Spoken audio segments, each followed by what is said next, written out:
मैं डॉक्टर मोहन यादव ईश्वर की शपथ लेता हूं कि मैं विधि द्वारा स्थापित भारत के संविधान के प्रति सच्ची श्रद्धा और निष्ठा रखूंगा। राम भजन सुखदाई जपो मेरे भाई, ये जीवन 2 दिन का।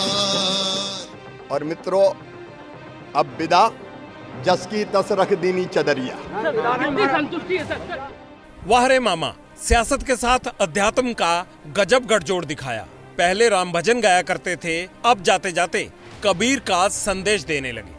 और मित्रों, अब विदा जस की तस रख दीनी चदरिया। जैसा मिला वैसा ही सौंप दिया। 2 दिन के जीवन में कब क्या हो जाए, इंसान को क्या कुछ देखना पड़ जाए, कहा नहीं जा सकता। खुद शिवराज को ही ले लीजिए, कल तक सूबे के सीएम थे, अब विधायक हैं, और जो एमएलए मामा की कैबिनेट का हिस्सा थे वो मुख्यमंत्री की कुर्सी पर बैठ गए। मैं मध्य प्रदेश के राज्य के मुख्यमंत्री के रूप में अपने कर्तव्यों का श्रद्धापूर्वक और शुद्ध अंतकरण से निर्वहन करूंगा।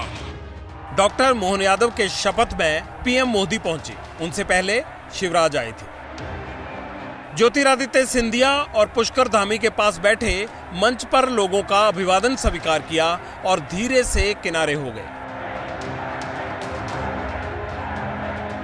मगर बाहर का माहौल अलग था। मामा को देखकर हजारों कार्यकर्ताओं ने उन्हें घेर लिया।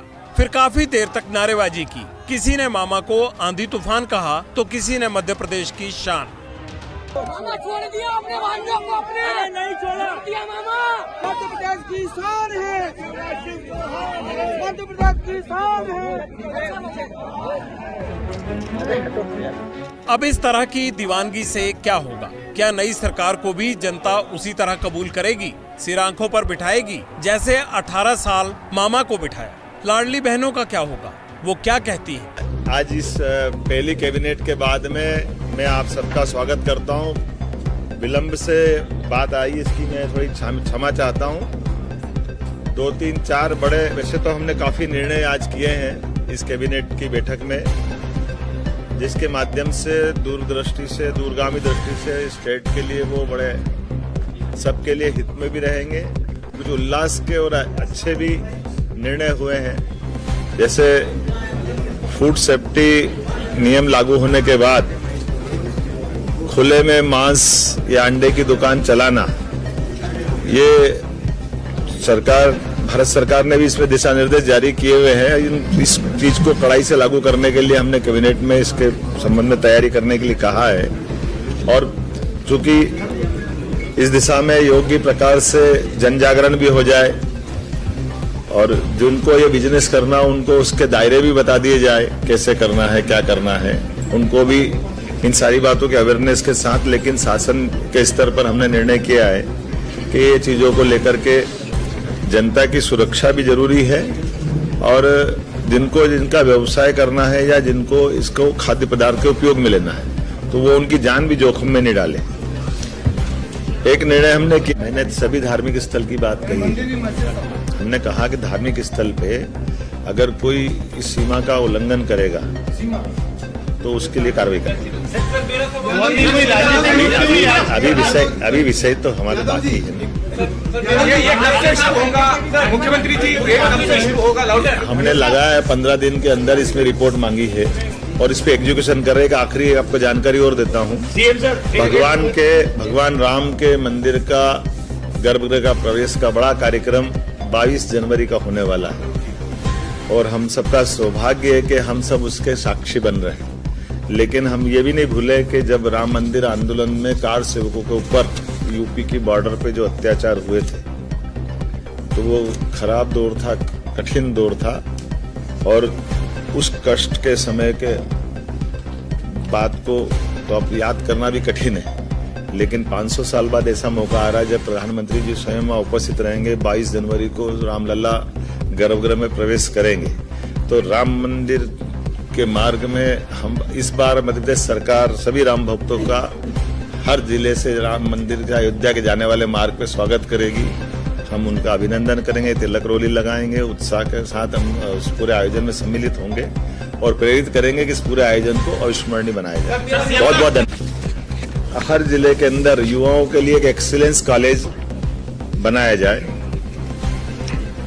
जो सभी प्रकार की नई शिक्षा नीति के माध्यम से सभी कोर्स की वो पढ़ाई वहां हो सके। लगभग 52 कॉलेजों का चयन हम कर रहे हैं। अगले सत्र से ये सभी कॉलेज चालू करेंगे, जिसमें सभी प्रकार के कोर्स, अगर वो डिग्री है तो पीजी होंगे, बस की व्यवस्था होगी और प्रधानमंत्री एक्सीलेंस कॉलेज के नाम से उनको जाना जाएगा। एक निर्णय हमने किया कि ये जो डिग्री, मार्कशीट और ये सब डॉक्यूमेंट्स को अवेयरने के लिए बच्चे परेशान होते हैं, कई बार जाने आने के लिए सारी झंझटें होती है, कई बार नकली लोग बना लेते हैं, तो डिजी लॉकर चालू करा रहे हैं। हमारे सभी प्राइवेट यूनिवर्सिटी, सभी कॉलेजों में दस्तावेजीकरण के आधार पर हर एक कोई किसी को चेक भी कर सकेगा और उनका अपना दस्तावेज का वो सुरक्षित एक डाटा भी बनेगा। तो सरकारी 16 यूनिवर्सिटी, 52 प्राइवेट यूनिवर्सिटी, सभी में इसको लागू करने के संबंध में आज निर्णय किया।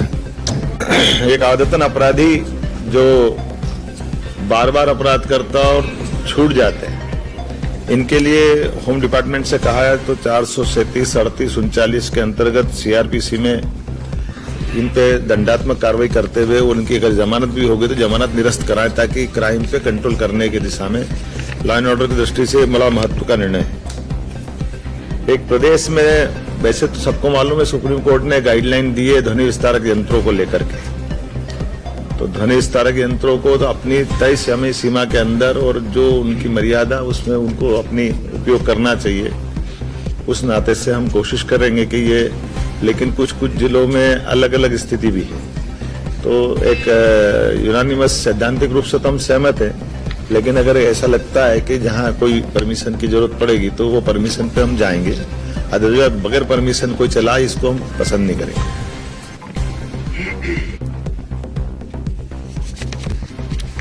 साइबर तहसील तेंदुपत्ता संग्रहण के लिए 3000 की प्रति बोरा की जो हमारी सीमा थी, अब उसको 4000 रुपये प्रति बोरा करने के आदेश इसको जारी करने के लिए बता दिया गया। एक साइबर तहसील का दायरा भी 1 जनवरी 2024 से कोई भी अपना दस्तावेज का पंजीकरण कराता है, अर्थात रजिस्ट्री कराता है, तो अलग से नामांतरण कराने के लिए जाए वो परेशान हो, इसके बजाय जैसे ही रजिस्ट्रार ऑफिस में रजिस्ट्री कराएंगे उसी समय उसकी सारी प्रोसेस नामांतरण की भी हो जाए। तो ये एक सरलीकरण है जिसके माध्यम से एक ऑलरेडी दस्तावेज बन रहा है, तो बार बार अब विभागों में नहीं जाना चाहिए, ऐसी अपेक्षा योजना जारी रहेगी। इस वीडियो को लाइक करें, हमारे चैनल को सब्सक्राइब कर बेल आइकन जरूर प्रेस